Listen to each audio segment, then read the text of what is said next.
is also a low bandwidth broadcast option available through Zoom.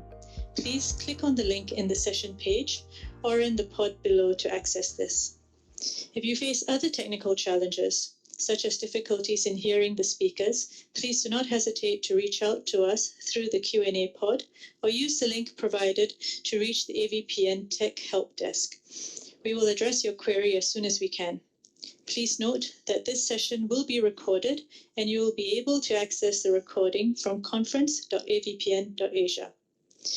You would also have seen the community chat box that I asked everyone to use to introduce themselves. We advise you not to use this chat box to surface any technical questions you may have, as that will disrupt the session flow.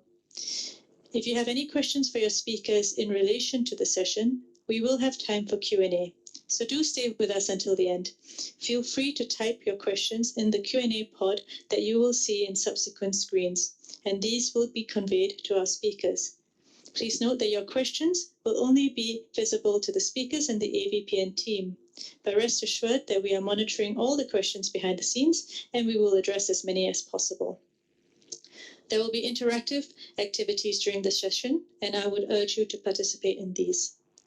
If you take a look at the bottom of the screen, we have also provided you with links to relevant resources that you can download or refer to.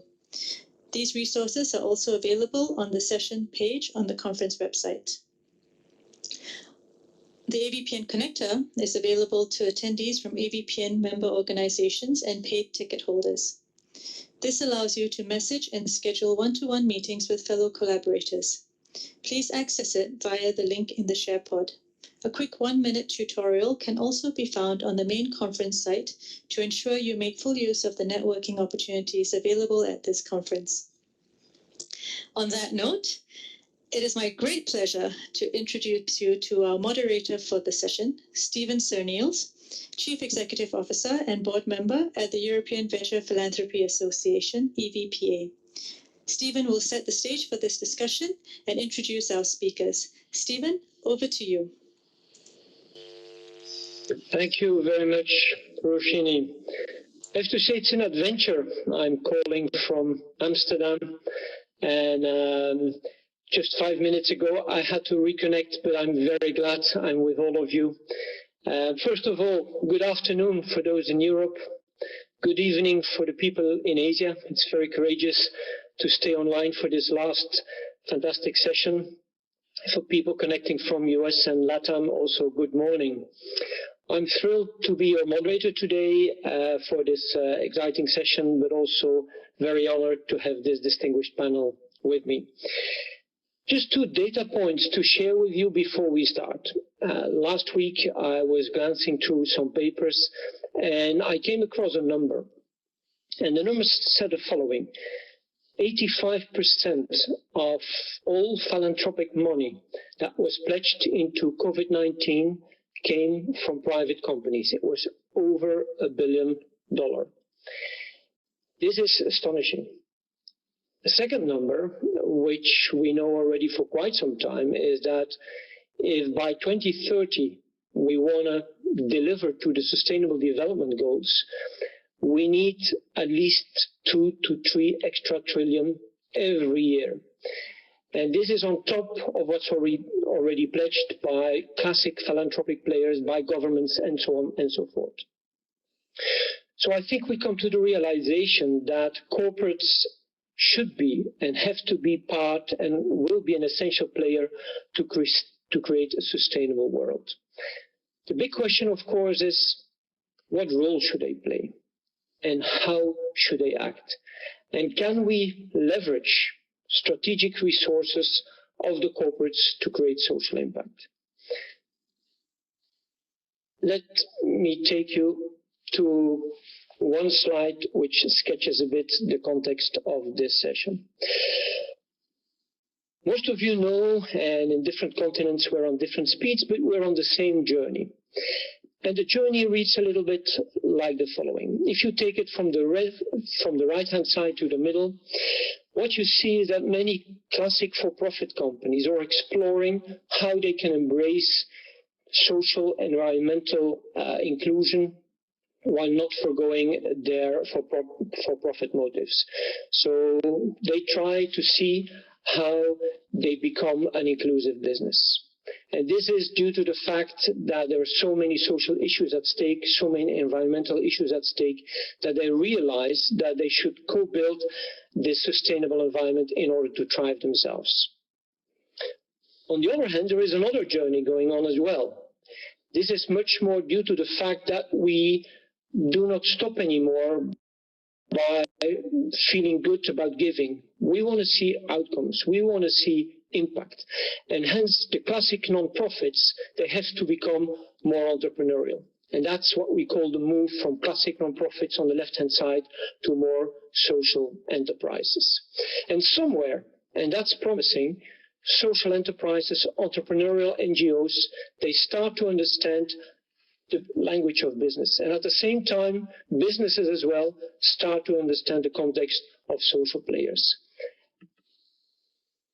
If we see what that entails for the corporate ecosystem, we see many actions and activities popping up. On the one hand, there is the corporate giving, CSR departments, corporate volunteering. But what's interesting, at least in Europe, what we see very much is that also corporate foundations are thinking, or maybe I should say rethinking, how they can strategically align with their corporation. We also see recently that many more corporates start to incubate impact funds. In Spain, one of the largest players in oil and gas, Repsol, started an impact fund, an environmental impact fund of 50 million, to explore and see how renewable energy could also become part of their business reality. We also see that corporates like Vodafone, BMW, are starting social accelerators, again, to explore social innovations that could potentially have business benefits, and many more social businesses that are popping up. Given this space, the big question is, how do all those pieces of the puzzle come together? What is the role of all those different players in the corporate ecosystem? And how do they play a role in creating more social impact? And this is the theme of today. If you want to know more, you could read an article that EVPA was featuring a couple of weeks ago in the Stanford Social Innovation Review, The Rise of the Corporate Social Investor. Actually, we started 4 or 5 years ago with a subgroup in our community dealing with corporate social investors and corporates. We now have a group of 70 members, and that's exactly what we do. We try to see how all those players, how those activities, how they can come together in order to create that greater social impact. Before I move over to my panelists, I would first ask you to take part in 2 polls. The first poll is who's in the room. So if you could tick a box, whether you're a corporate player, family office, and so on and so forth, that would be very helpful. Foundations and trusts seem to be next to corporates and financial institutions. Some international NGOs. Okay, thank you very much. On the second poll, I'd like to, and I see you're filling out the poll, which is great. These questions: is business a force for good? Quarter of the people, 1/3 of the people think, yes, business should deliver economic value next to social impact. The majority, however, tends to think that it's a force for good for sure, but it needs strategic partnerships. They can't go there alone. They should embrace the social sector. Thank you very much. Let me then introduce our first speaker, Bruno. Bruno Roche is Mars Chief Economist and Catalyst Managing Director. And Bruno started so many years ago, I think 14 years ago, the idea of economics of mutuality. Bruno, very welcome, and I invite you to the stage to share your ideas. Thank you very much, Stephen. It's good to be here, even virtually, and greetings from Geneva. Wonderful weather here, and I've been, more like most of you, locked down in the city. But it's a real pleasure to be part of this discussion and panel. And good morning, good afternoon, good evening to everyone. The topic of my talk is about the duty, but also the opportunity for a system change. And 6 months ago, this conversation would have been very, very different. But today, because of the COVID, we essentially has seen a number of dramatic changes in the way we live, in the way we work, in the way we interact, in the way we shop, and also how business operates, and also the impact of this crisis on a number of issues. Some of them are positive when you talk about pollution and the impact on the environment, but some of them also are really negative in the sense of destroying relationships, shattering businesses, putting tension among nations. But surprisingly, what kept the system alive are not the investment bankers or the people who are overpaid, but the kind of ordinary people, between quotes, the nurses, the doctors, the delivery people, the teachers, the farmers. And also who rescued the system, essentially, again, that there was not the investment bankers or Wall Street, it was the government, which have become a central economic players again after decades of withdrawal. So I think we are at a time when, yes, there is both a risk, but also a great opportunity. And here I'm quoting two very well-known concepts in the Chinese language. Yes, risk and crisis is made of two concepts: a time of danger and a time of opportunity. And in the West, I'm quoting an old quote from the King Solomon, a very well-known king for his wisdom. And he said about 3,000 years ago that to everything there is a season and a time for every purpose, a time to break down and a time to build up. And I think in a sense we are at this stage now where we can choose. And it is both a duty and an opportunity for business leaders, for investors, for also management schools who are busy and responsible for the education of existing and future business leaders, but also for policymakers. And the challenge is twofold. The first one is to reposition the corporation positively in ways that would reflect the fast and dramatic changes that we see in society and the environment, but also to reset business on the right bedrock foundation of practical applications. It is our argument that business and entrepreneurship existed before capitalism and will probably exist after capitalism. And therefore, the capitalism is a very short parenthesis in the history of business and entrepreneurship. And over the last 50 years, especially at the beginning, capitalism has been a source of efficiency for business and a source also of value creation for society. But over the last 30 years, I would say, that system started to deteriorate and lose its efficiency. And we are at a stage now where financial capitalism, actually the financial form of capitalism, has become a source of inefficiency, but also of value destruction. Just a few words about me, and thank you, Stephen, for introducing me as a chief economist for Mars. It is true that I've been leading this, had this function for the last 15 years. And over the last 15 years, way before the crisis, the first crisis of 2008 started, we thought about actually the way to ensure that value creation would be optimum and would also last. And we developed a concept called the economics of mutuality, which is based essentially on 4 pillars. The first one is to handle purpose as a strategy, not as a communication asset, not as a way to bring people together, but essentially as the asset that actually can help business improve its value creation. The second aspect is to say, well, business does not operate without a number of critical stakeholders which are material to its purpose. And the role of business is not to control and to dominate its ecosystem. It's actually to map and orchestrate developing a reciprocal relationship instead of power relationship. The third element is that in management and in management science, we all know that, yeah, I mean, efficiency and measurement go together. It's difficult to manage if you don't measure. But at the moment, we primarily measure financial performance, financial capital performance. But business, of course, needs financial capital to operate. Like, it's obvious. But business also needs other form of capital, social capital, to describe the relationship we have with others, human capital, which is to describe the talent that we bring to the business, but also natural capital to describe the natural resources that we need to operate. And in a sense, we have developed a very sophisticated model to measure and manage financial capital, but we have not developed a similar approach to measure other forms of capital.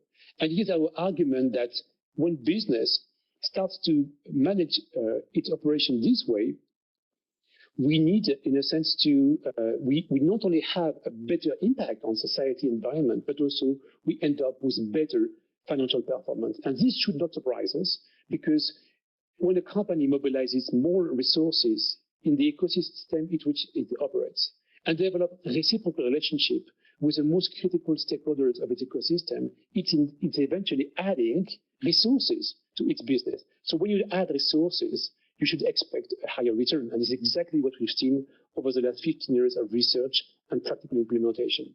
The last bit is that I grew up in finance. My academic background is in finance, and I had this intuition that if the problem came from finance, the solution should come from finance.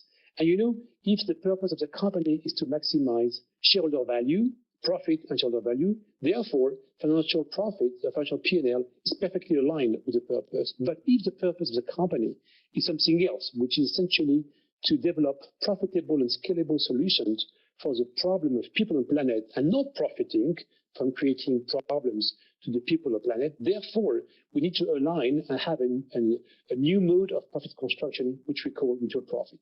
The last bit is also eventually is essential in a sense. In order to ignite this kind of thinking in business, we need, of course, a new form of leadership, and training and education are critical components. But it all starts with the vision that we need to end up with a question. And the question is, what should be the right level of profit? And the level of profit is, the right level of profit is not a question about how much I should give back or how much. Yeah, it's not a philanthropic question. It is essentially a fundamental business question, which is all about designing a level of profit that would maximize the level of performance of the company within its ecosystem.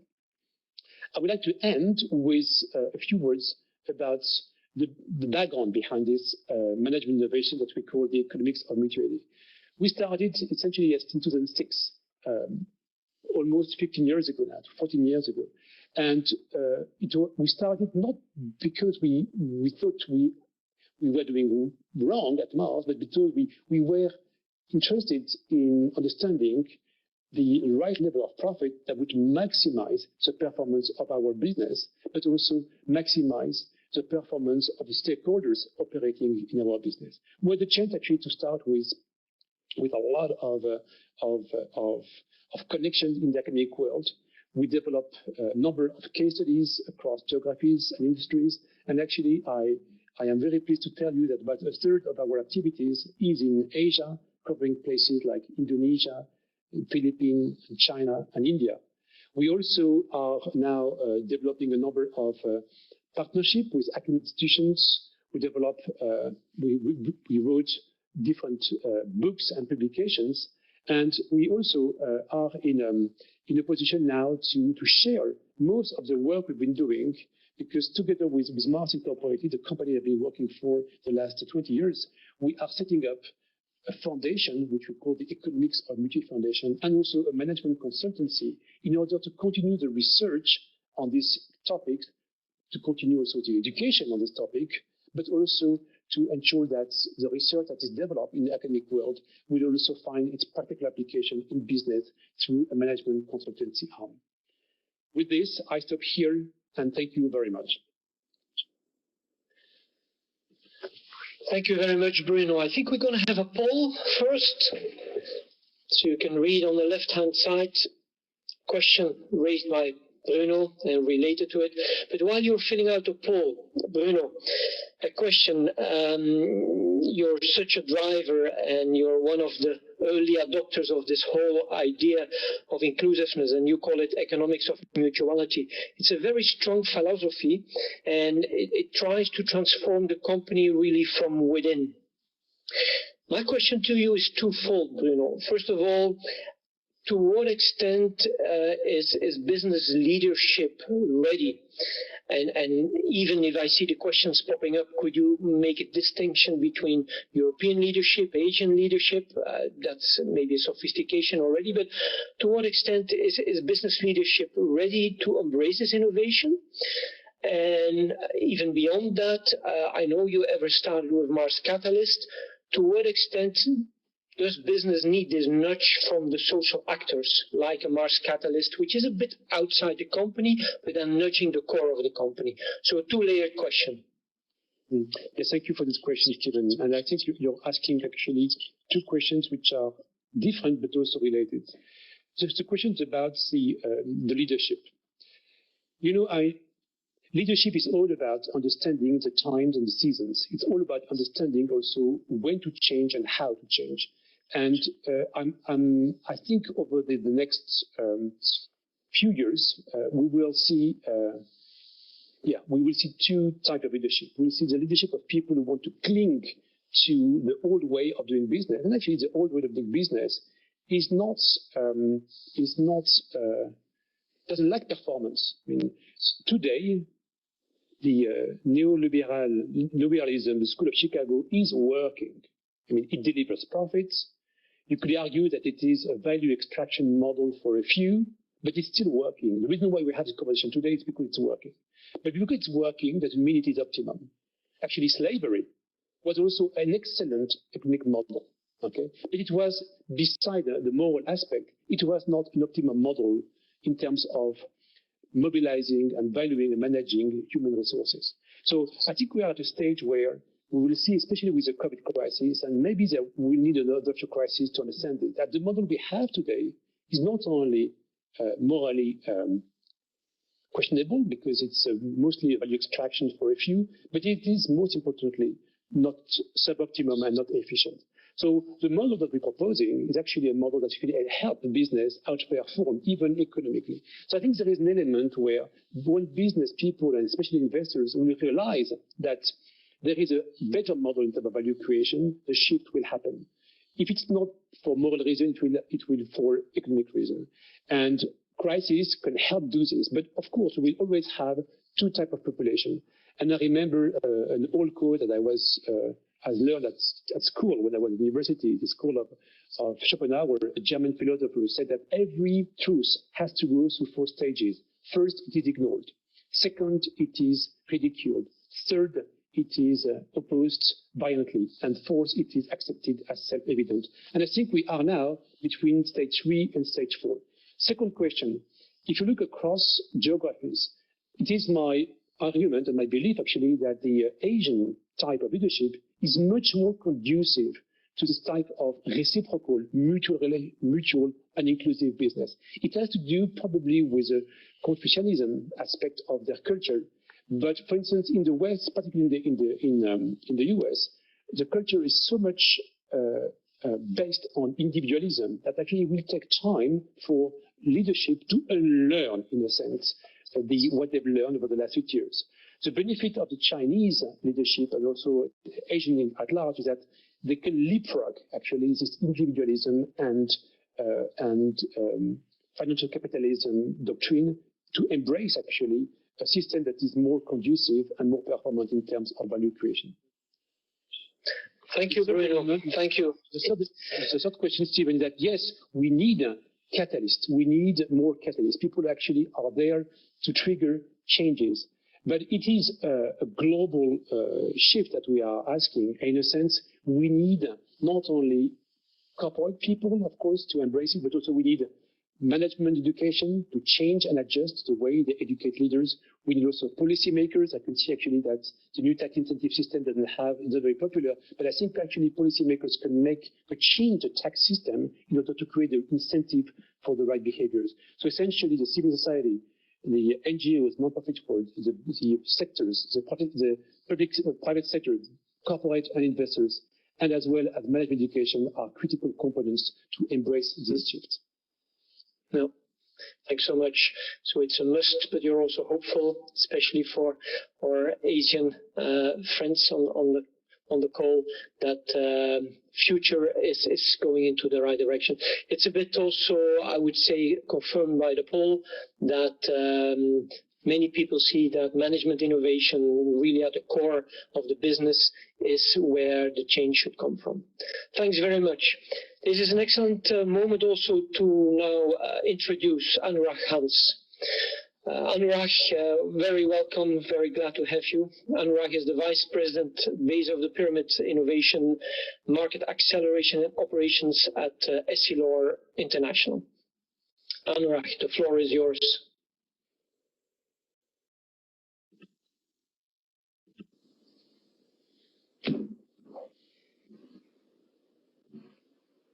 Thank you, Stephen, and thanks everybody for joining in wherever you are around the world, different time zones and different stages of lockdown. I know it's challenging for everybody, and I hope that we'll get through this current strange situation soon. So the context has been set pretty well by both Stephen and by Bruno. What I would like to talk about is the experience of Essilor. Now, some of you might know that we are in the business of bringing good vision to people, and improving lives by improving sight is our mission, and we are a strongly mission-driven company. Now, what we do believe is that if this is our mission, it should be true for all inhabitants of the world, and not only for people living in urban areas and developed countries where vision care services are currently accessible. So we, as part of Essilor, we serve about 1 billion people currently. But when you put things in perspective, there is still much more to do. So I would like you to focus on middle box. About 10 years back, we tried to find out how many people around the world currently have blurred vision, which could be corrected through a simple pair of spectacles, and currently don't have either access or awareness. And we found that the number was a staggering 1/3 of the world's population. And as you could anticipate, poor vision has a real social and economic impact. About $272 billion every year is lost in the world's GDP just because people can't see clearly. Now, the main problem is that this 1/3 of the world population who can't see clearly, 90% of them live in the developing world, where the industry infrastructure or the system itself for them to access simple vision care services does not exist. So since we are driven by our mission of improving lives by improving sight for everybody, we look at it as a two-pronged issue. We look at it as our responsibility because we are the largest private sector player in this segment. But we also look at it as a business opportunity, and we strongly believe that that's the only way of driving sustainable change. So how do we help? We've devised a dedicated strategy to reach these 2.5 billion people, and that entails setting up a separate division within the company, which is focused on bringing good vision to these 2.5 billion people through a multi-pronged approach, focused on removing these two bottlenecks, awareness and access. So awareness, people are not even aware that they might have, a problem with their vision, or if they have a problem with their vision, that anything can be done about it. And access, they don't have access to an optical shop or a trained technician where they can go to get their eyes checked. So how do we go about it? In order to build access and awareness, we realized that, pretty early on that unless we build sustainable and scalable solutions, this problem will stay on. So we have a three-pronged strategy. One around creating research and advocacy and driving awareness. On the other extreme, there will always be the aspect of strategic giving to helping to help the most underserved. But the heart of our strategy is around inclusive business, which means creating for-profit sustainable business models to create micro-entrepreneurs who can provide vision care services in their local communities. Through our actions, since 2013, we have helped about 40 million people access their first pair of eyeglasses across the world. Now, we believe that to drive sustainable business models, we need innovation across the supply chain, which means that we need innovation across new kinds of business models. And we also need innovation which can redefine the way that the industry has operated.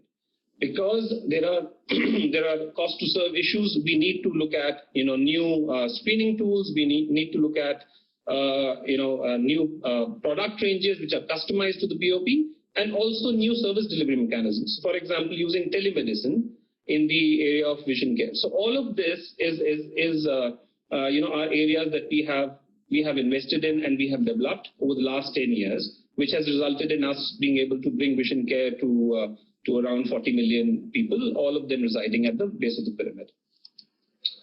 Now, so we have created about 15,000 such micro businesses worldwide, creating sustainable access for about 350 million people at the BOP. So about 350 million people are able to access vision care because we have helped create 15,000 micro entrepreneurs, predominantly in rural areas.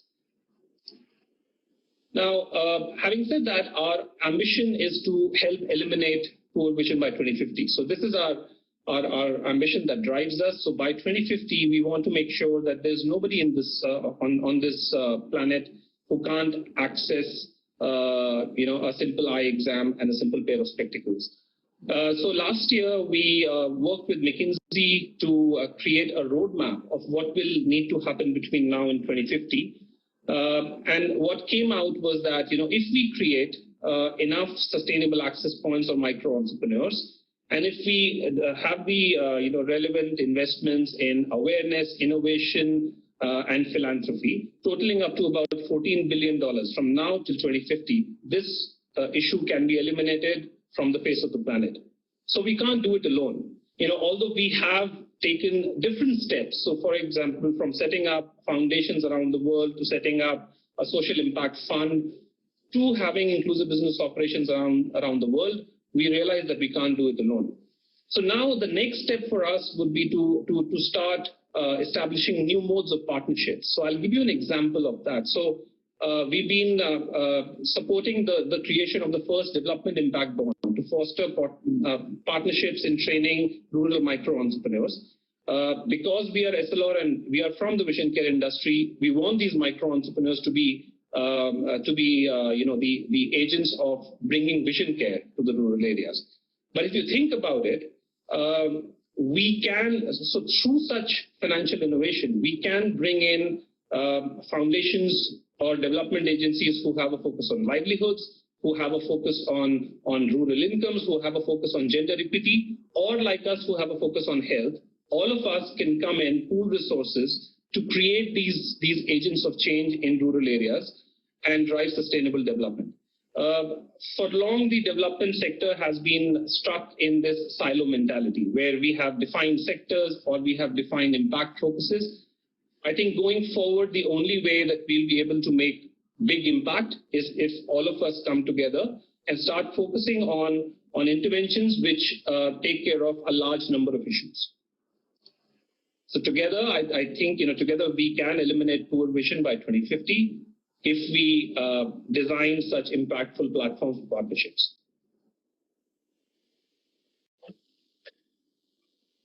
Thank you, Anurag. Again, we're going to have a quick Paul, but at the same time, let me also ask you a question, because in chatting before, Anurag, you made it clear to me that your Essilor, your company, is part of an ecosystem almost in itself. You have the Vision Foundation. You started a very important social impact fund yourself, 50 million, if I remember well. You have a social business focus on the bottom of the pyramid.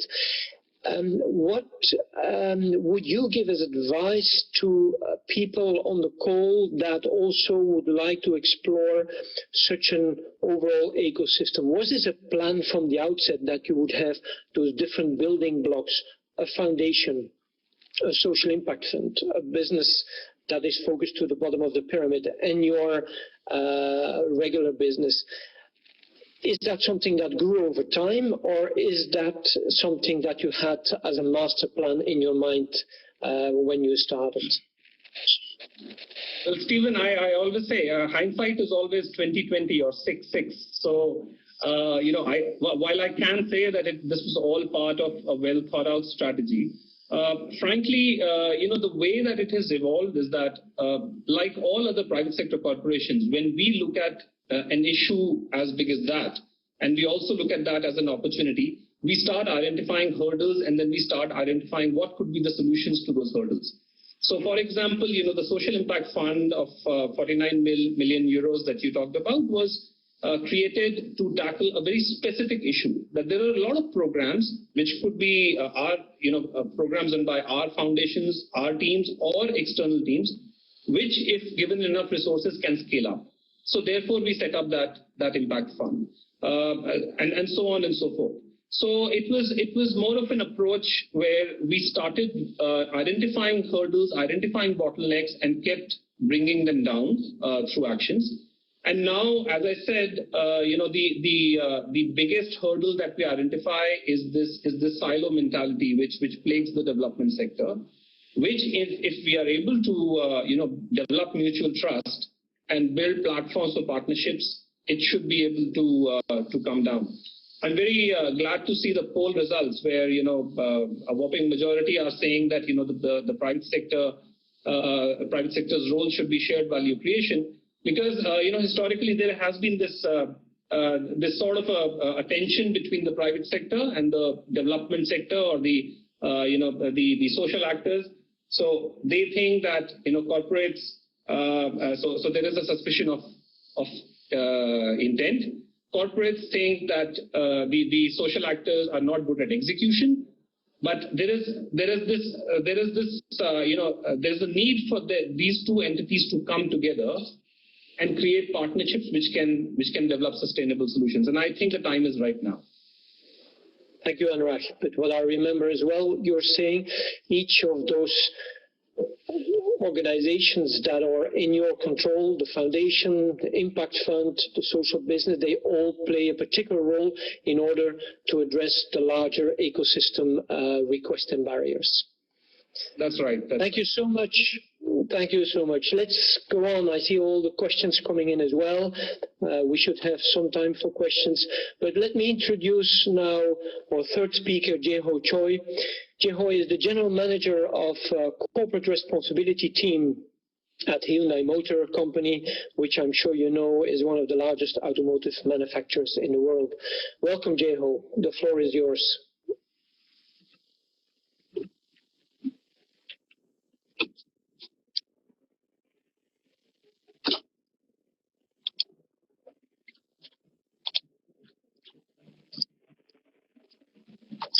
Thank you for inviting me today. I'm Jae-ho Choi. I'm responsible for corporate social responsibility at Hyundai Motor Company. I'm sorry that we are meeting on the screen due to COVID-19, but my company will like it because we can save our resources such as flight ticket and hotel expense. Today, I'd like to introduce how corporate resources are transforming to social impact. Okay, I start. Initially, our CSR was focused on giving and donation, but we gradually realized that philanthropic donation was not sustainable anymore. So we changed our strategy from giving to moving for social impact. I believe that the moving part will create more social impact than just giving. Okay, then how can we solve the social problem more efficiently, and how can we create sustainable solutions? I think we need to work together with the cross-sector organizations to make a great impact. So we made a strategic alliance with a social venture such as NGO named JUMP, and we started the H-Jump School project in 2013. Today I'd like to introduce what is H-Jump School is. If you see this table, you can see what is the biggest problem in Korea. As you can see, college entrance rate from high-income family is more than 4 times higher than students from the low-income family. Then what was our government's solution for this problem? It is a community children center to support low-income family. Community children center is countrywide welfare center and mostly operated by privately without enough support. Now more than 5,000 CCC are taking care of K-12 children of low-income family, but due to the limited budget, CCC can't provide high-quality education and mentoring service. So to solve this problem, we came up with more innovative solution, H-Jump School. H-Jump School is a platform that sends college students to community children center as a teacher for 1 year and provides them scholarships and mentoring opportunities. As you know, Korean university students are very busy studying and doing part-time job and etc. So taking their time to teach children twice a week for a year is not easy to do. But fortunately, more and more university students are willing to participate in this project. After 6 years of its operation, now H-Jump School is creating such good social impact in Korea.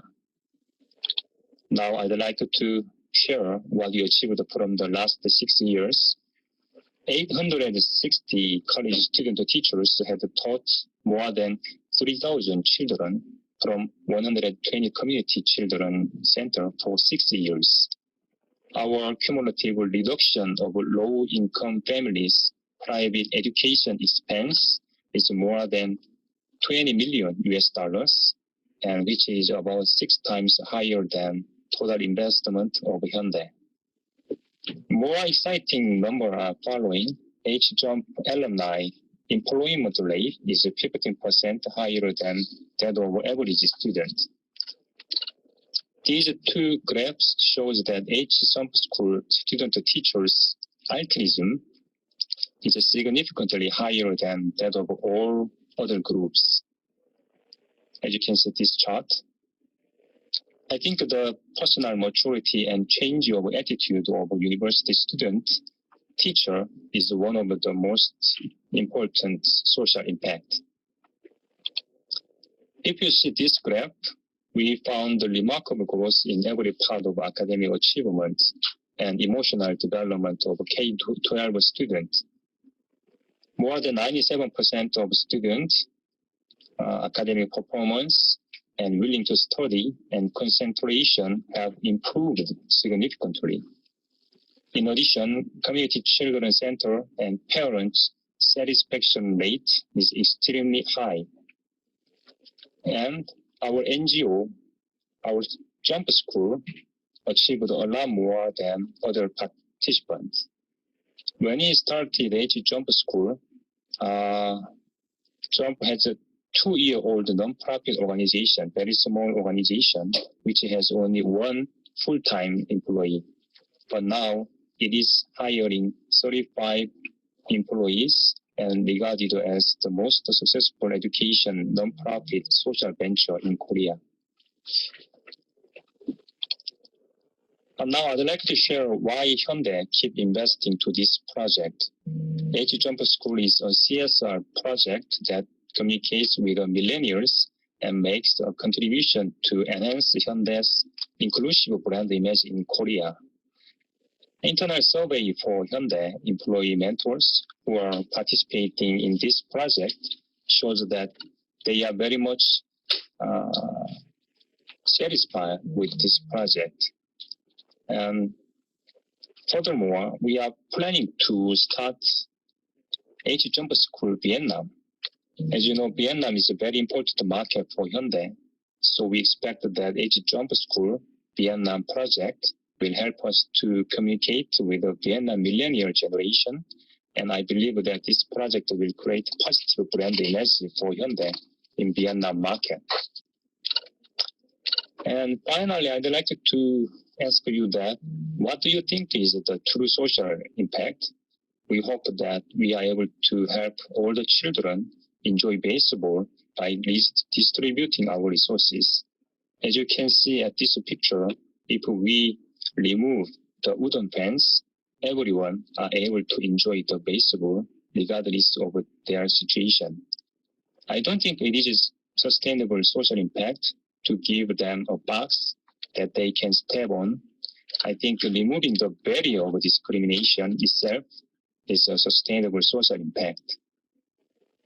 Companies like Hyundai and NGO need to use their resources efficiently through CSR, and I think it is a real social impact to continually try to eliminate the barriers of discrimination in our society. Okay, this concludes the presentation. Thank you.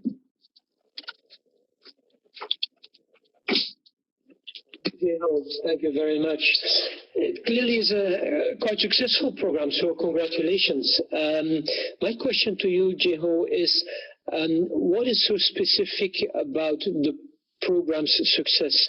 So could you tell us a little bit, what is the role of the corporation in order to make it so successful? Could any grassroots organization be as successful? Or do you think there were distinct assets and distinct contributions of the corporation in order to make it so successful? Yeah, at the beginning of H-Jump School, it started on a small scale, but after the project performed very well and it was verified to be a good project, we expanded our business, social business to nationwide by expanding our investment and strengthening our H-Jump School brand images. So we put our resources to the social venture Jump, and we help them to make a great impact as well as make a good brand image from the H-Jump School project. So we invested in corporate resources where social impact has been proven, and we communicated horizontally with social enterprise Jump. In other words, I can say that horizontal partnership with the social enterprise Jump and share the performance, profit, and achievement are the factor behind the success. So we didn't just give them money, we gave them our experience and our brand. We shared our brand image, and I also participate in the project very deeply to make it success. I think that this is very important to make a good relationship with social actor as a business corporation. Thank you, Jeho. So experience, network, employee engagement all were crucial to scale successful incubation into a much larger and wider extent. Thank you so much. We have time now. I scroll through the different questions. There are many, many and very intriguing, interesting questions. I'm going to try to take out not two specific questions, but two areas of questions I can see. The first is a question of I would say, some concern is that all good and well that companies go there if there is and when there is a compelling reason, when circumstances has pushed them, and we've seen it with COVID-19, it's clear that corporates had to do something in order just to survive themselves. But what if the crisis is over? What if there is no compelling reason anymore? What is then the trigger and the pressure point to make sure that the social impact and the social inclusion and the environmental inclusion will still be part of the core strategy of the company? Maybe this is a question first for Anurag and then Bruno. I know it's very difficult, but maybe 1 or 2 minutes as a concise answer. Yeah, Stephen, a very, very valid question, especially given the tough times that we're in. But having said that, I think it all the more amplifies the need for having sustainable solutions and sustainable interventions on part of the corporates as a focus area.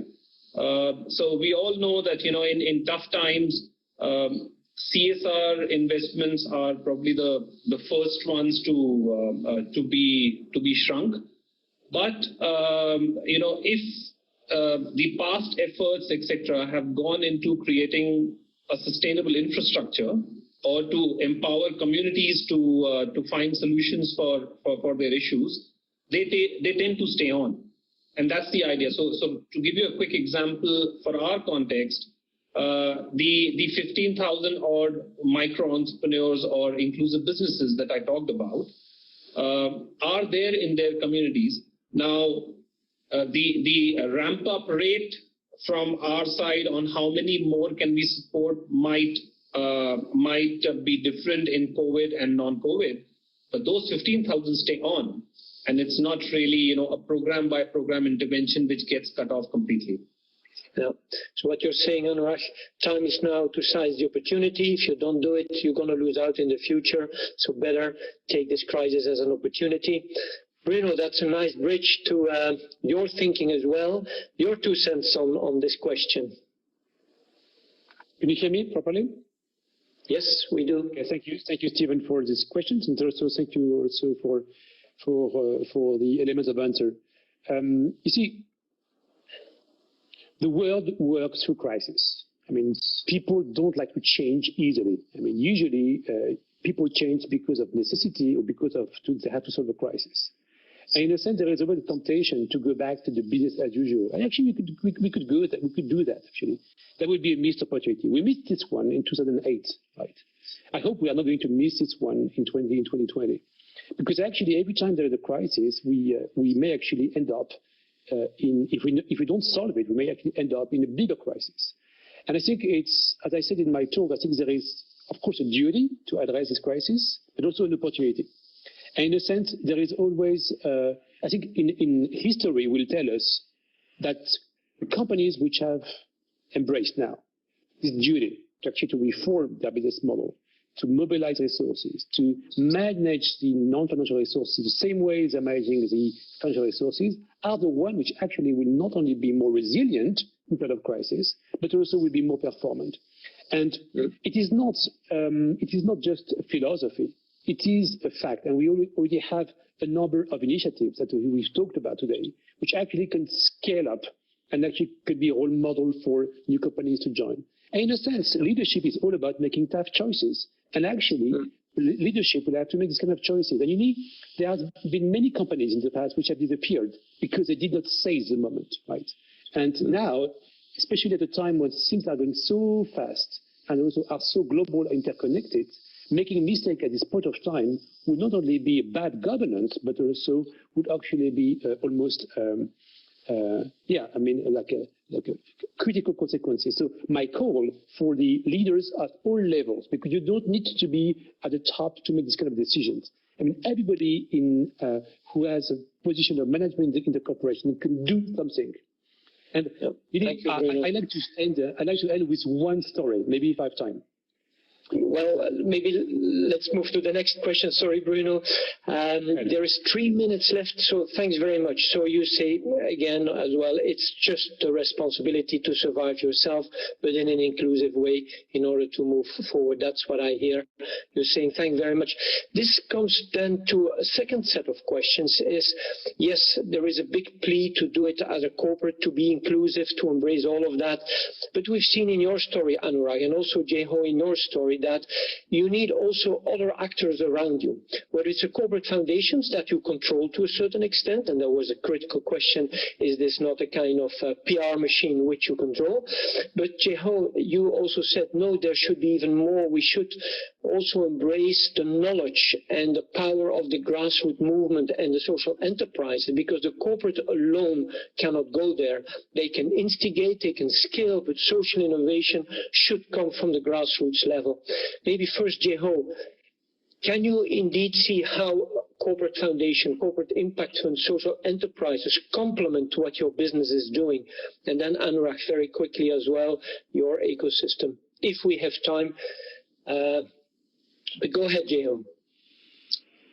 Okay, our social problem are getting serious and getting complicated. So it is difficult to solve these problems only by the government and the non-profit organization on your business. So cross-sector cooperation is needed to efficiently solve complex social problems. For example, the response of Korean society to the COVID-19 shows how cross-sector cooperation is important to solve complex social problems in Korea. Our government also did a good job, but the participation of all society members was very important, including medical companies that developed and distributed diagnostic kits from the early stage of COVID-19. And also large corporations like Hyundai also donated a lot of money, and the activities of disaster-related organizations also did their good job. So as you can see, this example, I think what is the most important in this process of cooperation is working together and sharing our information very fastly without barrier. So it's very important to make a good relationship with our social partners to make a good social impact. Yeah. Thank you very much. Anurag, your 2 cents in 2 seconds. Sorry to put you on the block. No, absolutely. My 2 cents is partnerships is key. No one entity can do it alone. In fact, whatever progress we've made till now as well has been because we've had very solid on-ground partners. In fact, we work with more than 300 of them across countries. So partnerships is key, and across governments, the third sector and the private sector. That's the only way that any developmental issue can get solved sustainably. Thank you very much. So what I've been hearing is we're up to 2 major challenges. What you called, Bruno, the change from within. Anurag, you also addressed it, that we should change from within to seize the opportunity, address leadership, to move towards this mutuality or inclusive business, whatever the name. The second big challenge is that even if you succeed in doing so, there is another challenge, which is the collaboration with those who know the social issues or the environmental issues, and to also embrace that in a larger coming together. 2 major challenges, but very much needed, as I would say. I don't know whether there's time for a concluding statement of each of the 3 speakers. Would there still be a couple of minutes so that each of them can give their conclusion? I don't know whether I can see it. So I would give each of you 1 minute, 2 minutes to also give your conclusion. Bruno, go ahead. To build on the previous statement, there is an African proverb which says, if you want to go fast, go alone. If you want to go far, go together. So the notion of partnership and building a relationship is critical to embrace the challenge ahead of us. But the second question, which is equally important, is the type of relationship that you want to embrace. You can have different types of relationships. You can have an abusive relationship. You can have a dominant relationship. Or you can have a reciprocal, mutual relationship. It is our argument that the business model which is based on reciprocal relationship is actually superior in terms of value creation. And it is this fundamental shift from value extraction for a few to value creation for many that is actually the opportunity and the duty that is ahead of us. Thank you for putting that so nicely. This reciprocal relationship indeed is something we still have to learn, but some of us or some businesses are getting there. Thanks, Bruno. Anurag, your conclusion. Completely agree with what Bruno said. And I think, the time is right to build trust, collaboration, and a mutual respect of the capabilities that each of the different sector partners bring in. And using, the developmental issues are also opportunities. A healthcare issue could be a livelihood opportunity. And, and that will only happen if all entities across the board come together. Thanks so much. Jeho, your final remark as a conclusion. Okay, we are running out of time. Special thanks to AVPN having me here, and thank you for your moderating, Stephen. And that's it. That's fine. Thanks, Jeho. Thanks, Anurag. Thanks, Bruno. Thanks, AVPN, for having me as a moderator. And to all of you, goodbye, good night, or enjoy your lunch or your breakfast. Thanks, everybody. Thank you to our distinguished panel, our moderator Stephen Niels, panelists Bruno Roche, Jeho Choi, and Anurag Hans, for such a stimulating discussion. We have now come to the end of this session on strategically leveraging corporate resources for social impact. You'll be happy to know that we had over 626 delegates in the room today. This session was made possible with the kind support of our lead partners, Chandler Foundation, Stockholm Environment Institute, and Nidan Prize Foundation. The session was recorded, and the recording will be posted on the conference website soon. Please look out for it. To continue chatting with your speakers and fellow delegates, please make full use of the AVPN connector. The link may be found in the link sharing pod. Share highlights of this session on social media as well, and remember to tag us using the hashtag AVPN2020. We also invite you to visit the AVPN hub on the conference microsite at conference.avpn.asia/avpn-hub. This showcases various AVPN platforms for collaboration and networking. The conference continues tomorrow. The theme for the day is gender, and the conference will start at 8 a.m. Singapore time, that's GMT +8, with a session on bridging the divide between climate and gender finance. We look forward to seeing you there. Before you leave the room today, please share with us your feedback and key takeaways from the last hour. You may enter your responses directly on the screen. Thank you very much.